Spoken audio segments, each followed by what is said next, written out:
Relief in Northwest Ohio today as officials there say the water is now safe to drink. Good evening, I'm Renata Steele. And I'm John Kessler. Thank you for choosing WENY News at 6. Nearly 500,000 people have been without fresh water in Toledo. That after a toxic algae bloom contaminated the region's water supply. This happened on Friday.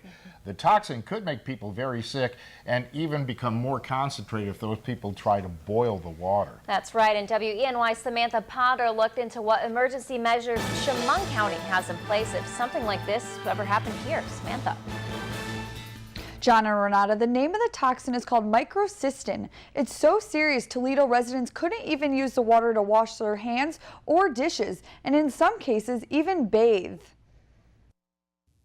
For the past 3 days, residents in Toledo have had no other choice but to drink bottled water or risk severe vomiting, diarrhea, and damage to the liver and nervous system. The toxic algae bloom on Lake Erie is believed to be caused by runoff from farmlands. Restaurants, shops, and schools were closed down, and even hospitals had to cancel surgeries.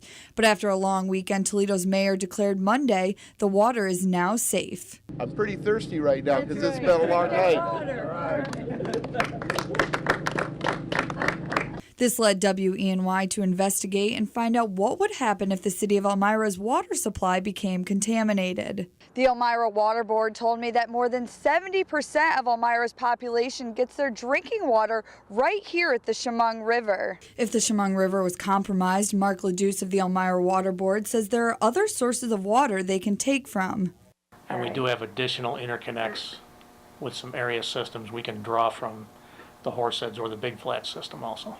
Now, the Chemung County Health Department says there's a slim chance an algae bloom could happen here because of the way our water system is set up. Like Toledo, we have a surface water system, but a free-flowing river is less likely to grow algae compared to a still lake, like Lake Erie. Water testing is done on a regular basis from all the different sources, and so if we found that there was ever any kind of contamination of that nature or other type of contamination, there's plans in place for switching water supplies.